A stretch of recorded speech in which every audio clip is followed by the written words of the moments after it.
Before we get into this video, let's hear from expert bike fitter Neill Stanbury about his unique training tip that helped him bolster his FTP by 10% after only 7 weeks of disrupted base training. And once again, I'm reminded of the eccentricities that Cameron has as a coach, but also the brilliance of the man.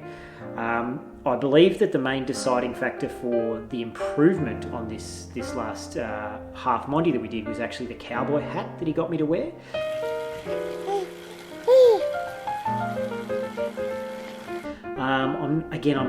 I'm not a coach. I don't know why he asked me to wear a cowboy hat. But look, I didn't get attacked by a magpie while wearing the hat. So super amazed again at the clairvoyant brilliance of the man. He just is a guru.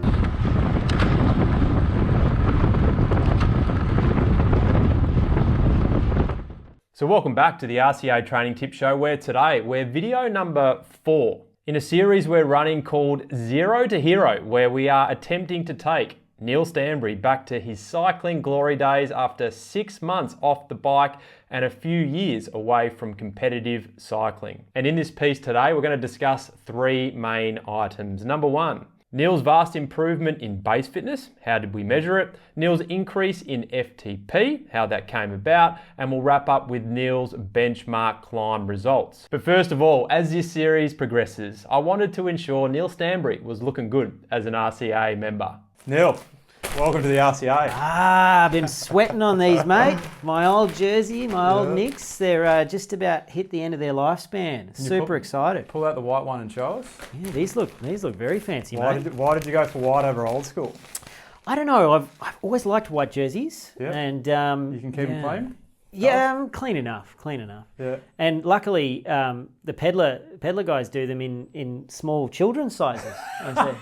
Perfect. So number 1, Neill's vast improvements in base fitness. But before I show you the data, let's hear what Neill had to say. Thanks for following along as we go through the process of whipping me into some semblance of my former shape.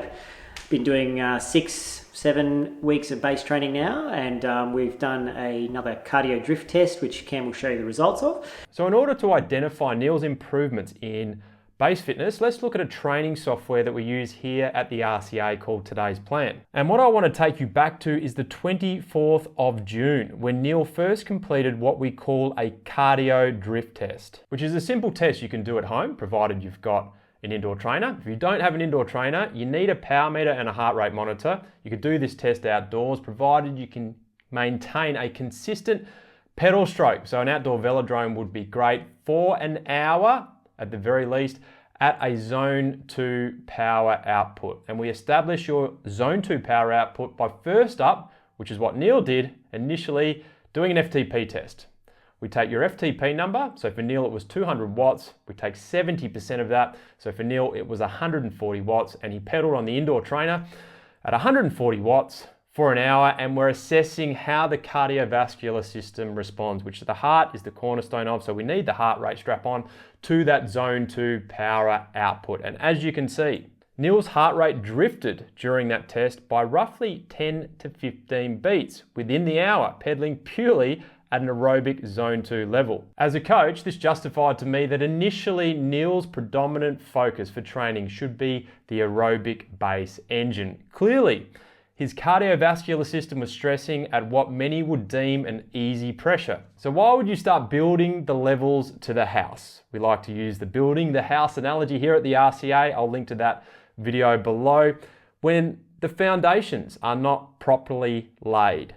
So between the 24th of June and now, with I'd say 2 weeks out of action due to sickness and travel, Neill completed the same test again on the 16th of September. And as you can see now, the drift is significantly lower, roughly 5 beats versus 10 to 15. But perhaps most astounding is the average heart rate for the exact same test has gone from 150 beats per minute to 128 beats per minute. That's 22 beats per minute less. Multiply that out by 60 minutes and Neill's heart rate has beat 1,320 times less than the exact same test he completed at the end of June this year. If that's not an improvement in aerobic base fitness, I'll take my bat and ball and go home. If we could open up Neill, we would essentially see a whole array of physiological adaptations that have helped him deliver more oxygenated blood and nutrients to the working muscles. I've also been keeping an eye on Neill's longer zone 2 base rides outdoors, say 2 to 3 hours, and the drift is mostly under control. So I feel now we can start to transition to some high intensity work, which I know Neill is desperate to do because he's mentioned it in the last couple of videos. Yeah, I think the next step is he's going to slowly ease me into some intensity, and we're about to do a little bit more intensity. So part number 2 of this video is Neill's increase in FTP, and let's hear what Neill had to say first about that. The half Monty that I did last week as a reference was a good improvement. We picked up 20 odd watts on the threshold power, which is really, really good. So I'm expecting a few phone calls from some World Tour teams probably next week once these results get out. I won't accept anything less than about €1 million a year, just if anyone's watching this. So, I'm fairly busy and it'd have to be a good offer. So at the RCA, we like to do the FTP test, notably the half Monty or the 20-minute test outside, every 6 or so weeks. This gives us an understanding of how you're improving, a tangible number, and we typically like to do this in an easier week to ensure you're fresh before the test.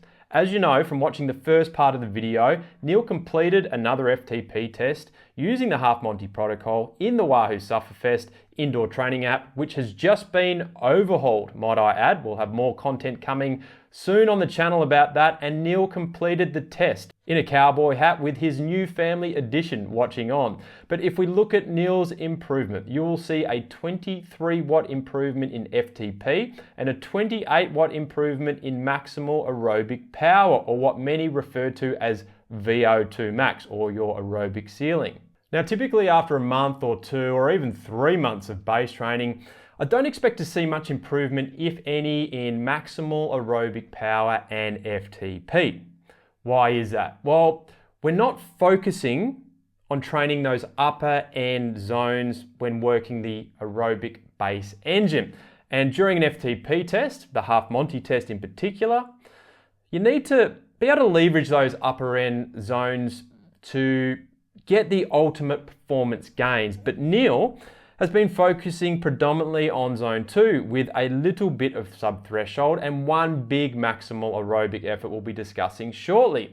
The idea with base training is that we're building those foundational lower end aerobic zones before tackling those zones which will enable us to really pounce on FTP gains and above. However, Neill has seen a decent improvement in FTP and maximal aerobic power already, and I'd love to put this down to our fantastic training techniques here at the RCA, but I think those techniques that we're demonstrating to you right now, building base fitness first and then transitioning to high intensity when the time is right, that's going to pay off down the track. I think for now, Neill's improvements have come mostly due to the fact that he hasn't really been riding for 6 months. Yes, he did a few weeks before he joined our program, but really, he hasn't been training consistently for around about 6 months. So he's going to see improvements in FTP and maximal aerobic power purely from going out and riding. Now, Neill's Zone 2 power has subsequently moved to 155 watts, and I was hoping to share Neill's revised cardio drift test results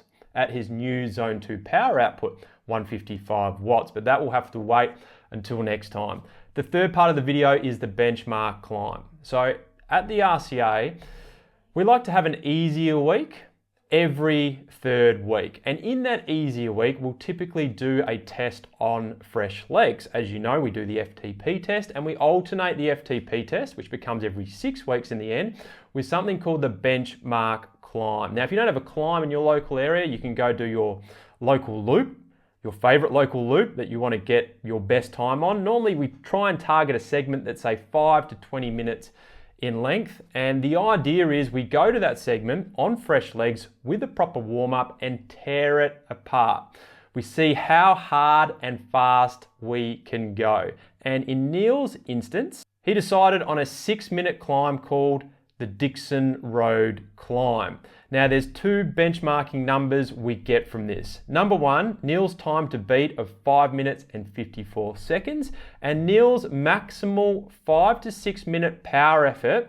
And as we can easily see here in the power curve section in this workout using the Today's Plan training software, Neill's output for this workout, which is the dark blue line, for 5 minutes was 307 watts, and for 6 minutes it was 304 watts. Now with a climb or a local loop, environmental conditions can come into play. So while it's great to be able to go out and target your personal best time and being able to beat that, sometimes it's not always going to come to fruition purely on the basis that the wind could be blowing in the wrong direction. So the beauty of the power curve as well, these power numbers that we get with the benchmark climb, is next time Neill goes back and does this, we can also see how his 5 and 6 minute power outputs have increased, hopefully, compared to last time. So if he's had a 20 or 30 watt improvement in his 5 minute output, which is essentially his VO2 max range, that's a really good tangible number that we can take away from that test.